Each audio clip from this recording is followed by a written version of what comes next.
คำในแต่ก็เตมาต่อไต่ใครรวยว่า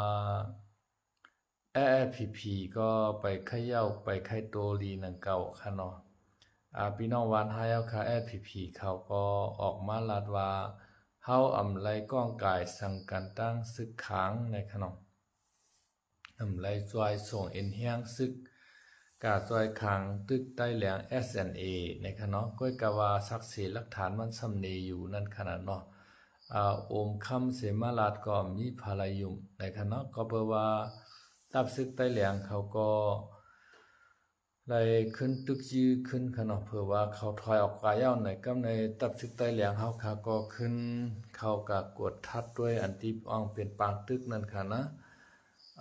กว่าไล่โคเสือโคเขียวขนาดยาวตัวแลตั้งโมโหยาวแลตั้งกองกลางหลังหนักได้ในเนาะมันเป็นของ SPP ตกไว้นั่นขนาดเนาะในศักดิ์ศรีหลักฐานมันหนีไว้แจงเรื่องเย้าจะให้เปลี่ยนแหลนขนาดไปกาผู้ใหญ่ก้นลงตั้งวันให้ได้ออกมาลัดแก้ข่าวขึ้นว่าเฮาผู้ภายการศึกและการเมืองอยู่ในว่าเฮาอำป้นเปลี่ยนเขตแหลนเขียนกันตั้งเมืองขางและเมืองใต้ในวันนั้นขางเขาก็ผู้การเมืองเขาว่าซึก SPP ก็ผู้การเมืองในคำว่าเนาะเขาอำต้อนป้วนเปลี่ยนเขตแลนกันในคำเนาะ ความในแต่ลาดเหือก็ชำไลไปเถหมดค่ะเนาะความลิ้นมีลูกอบสังก็มันไลอันว่านั้นขนาดนะอันคางป้นเปลี่ยนเข้ามาในเมืองใต้เอาเข้าตั้ง70 ปีในมาอยู่ตั้งกองค้านำภาคกาค่ะเนาะมาอยู่ตั้งกดขายใช่ไหมปียาวข้าวหึงพีซ้ำว่าอำป้วนเปลี่ยนเขตแดนค่ะเนาะอันที่พีกาเมื่อจวยซึกขางเขา SSIA เขาก็ยื้อซึกขางนั้นทำว่าป้วนเขตแดนในขณะนั้นอันนั้นก็ป้วนเขตแดนก็ค่ะนะป้วนก้อยกาเขายอมหับค่ะเนาะเขาโกตกตั้งนี้ค่ะเนาะโกก้นเมืองหันพิษหันเปิงนั่นขนาดนะนั่นคือก้นเมืองเต็มหันพิษหันเปิงก็เฮ็ดเกียงกับเฮ็ดโคเฮ็ดตั้งอ่อนเห็นนั่นขนาดเนาะดีเวงหมู่ JSPP อ่อนปอมเมก้นเมืองเฮ็ดก็สร้างตั้งในขนาดนั่นคือข่าวมันบ่ได้หาลายค่ะเนาะอันสู่เจ้าเฮ็ดสร้างตั้งนั้นได้มันดียาวค่ะเนาะเฮ็ดสร้างตั้งนั้นมันดียาวก้อยกามันดียาวในมันดีอยู่ตาเตโจเก็บโจกำก้อยมันดีตอนตาโจมาลูกมานอนก้อยมันดีเต้ๆนะมันดีถึงที่ยอดฮอดที่ปลายมันอันปอเมก้นเมืองไข่มันเปลี่ยนนายในไข่ฮือสู่เจ้ามาหบโคลายให้เปลี่ยนตับซึกอันเดียวกัน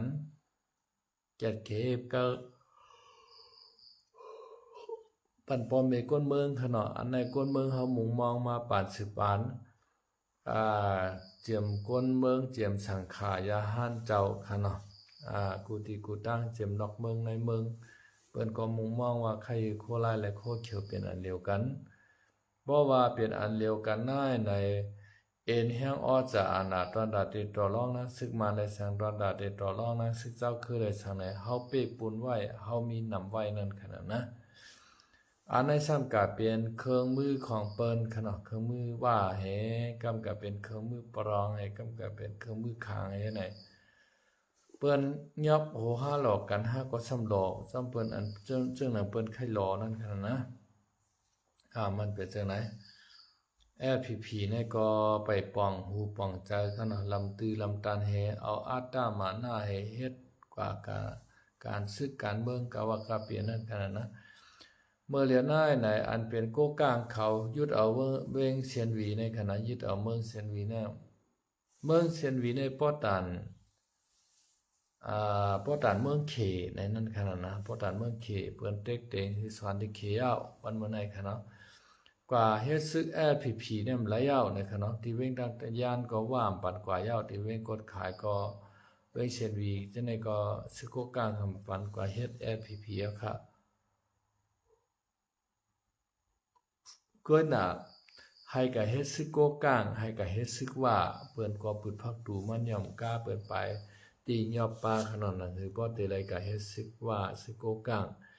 สังจะว่าเฮ็ดซึกโกกังเฮ็ดซึกว่าบ่ได้จึงอยู่ในนาทีโกกังเอาโกกังเขาได้ลือเปียดนะครับเนาะอยู่ในนาทีว่าก็ว่าได้ลือเปียดน่ะ FPP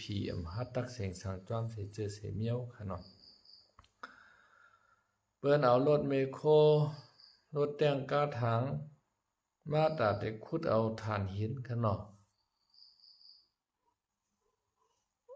ดาเตขุดเงินขุดคำตีในน้ำมาค่ะเนาะตีในทุ่งน้ำมา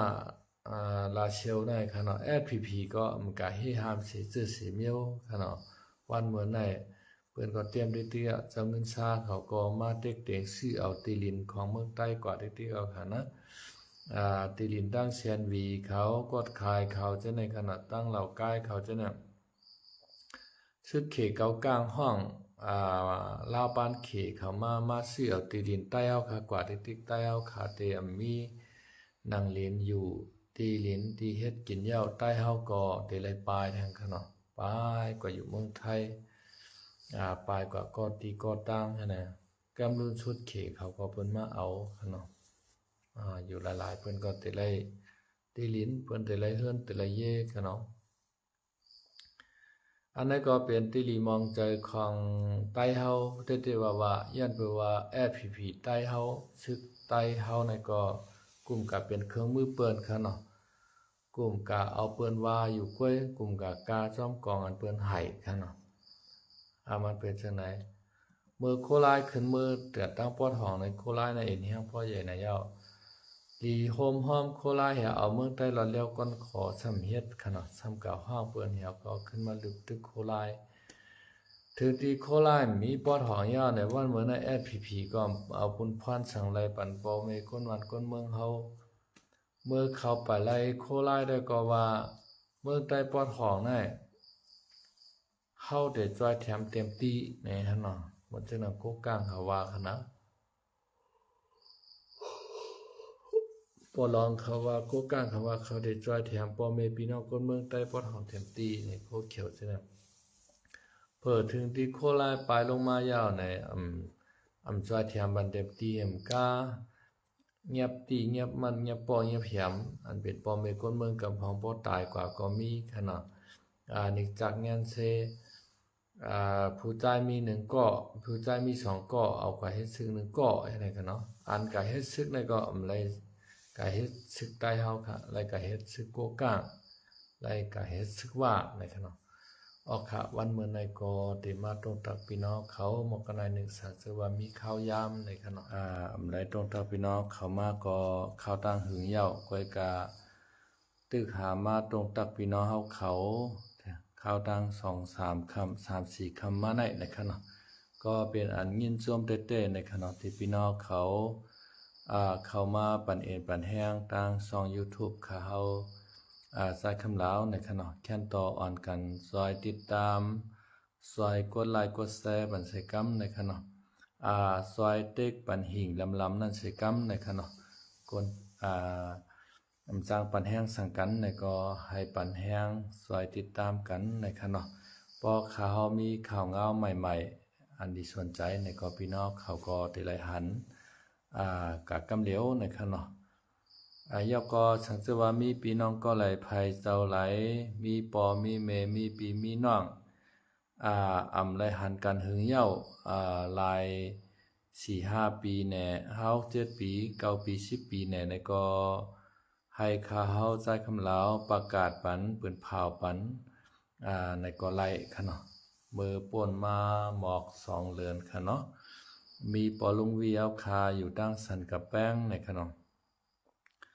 ไลทบหันลูกล่างนางเมในข้าวดัง20 ปีปลายาวในค่ะเนาะก็เปว่าปอลุงวีเอาคาในก็เป็นพี่น้องต่างเมืองเกซีขยเนาะตั้งหลายค่าก็บ่ให้ต้วงค่ะตั้งเมืองกึ่งในคือเนาะยามเตนาฮอต่อเฮือนยามมีลูกมีลางมีเมมาค่ะเนาะก้อยกาซัมมาเฮ็ดซึกมือปานเจ้าขุนสาในค่ะเนาะเจ้าขุนสาก็เก็บซึกมาค่ะเนาะตกนาเฮือนได้แลไล่เข้ามาเฮ็ดซึกมือปานขุนสาเฮเพื่อว่าขุนสาแค่เลี้ยงว่างเครื่องกะเย้าในก็ ปอลุงวีเฮาคาก็ได้เข้ามาตั้งเมืองไทยในค่ะเนาะมาอยู่ตั้งเมืองไทยในก็ข้าวตั้งใน20ปีปลาย30ปีค่ะเนาะคุกจะไล่ลูกคุกจะไล่ล่างในค่ะเนาะใส่ขาวใส่คำเหลาปืนเผาปันในค่ะเนาะข้าวปืนเผากว่าในก็เตอยู่มอกหิม14-15วันค่ะเนาะอันเป็นลูกสาวปอลุงวีเฮาได้ดังปอลุงวีเฮาคาก็ขึ้นติดต่อมาดังคาค่ะเนาะอันที่เฮาคาใจคำลาวปืนเผาหาลูกยิงลูกจ่ายฉะนั้นในก็เฮาคาทบหันกันขึ้นหมดเย้าในเป็นอันยินโจมยินเชอเตะๆนะคะเนาะค่ะก็ยินโจมค่ะอันที่ปอลุงวีเฮาเขาได้ทบหันอันเป็นลูกสาวขึ้นค่ะเนาะปอลุงวีเฮาคาในก็อยู่ตั้งแถวสันกะแป้งในค่ะเนาะตั้งเสียกวัดสร้างในค่ะเนาะอันลูกสาวซ้ำอยู่ตั้งสารพีในค่ะเนาะ อยู่ในเสตวันเกียงใหม่อันเดียวกันก้วยค่ะเนาะแต่ว่าก็อำเภอกันนั่นก้วยค่ะเนาะอยู่อำป้อไก่กันก็คือก็อำฮู้กันนั่นขนาดเนาะรายหันตั้งข่าวใส่คำลาวแล้วแล้วก็เขาก็ติดต่อหากันขึ้นค่ะเนาะอันนั้นก็เป็นข่าวใจคำลาวเนี่ยก็เป็นอันยินโจมยินเชอเตะๆนะคะเนาะสังเกตว่ามีพี่น้องก็หลายภัยไข้ปืนเผาหาลูกหาล่างหาปีหาน้องค่ะเนาะก็ยินดีแต่ได้ปืนเผาปันในค่าก็เอาเงินเสวัสเสพยาค่ะเนาะที่กาปืนเผาในคำเอาค่ะเนาะค่าจอยปืนเผาปันหลายๆค่ะเนาะเอากาสังเสวัสเสพยาในค่ะเนาะอันนี้ก็เป็นน้ำใจค่ะเนาะแล้วก็ข่าวก็เลยกุศลซ้ำพี่น้องเขาในขณะเลยกุศลซ้ำพี่น้องเขา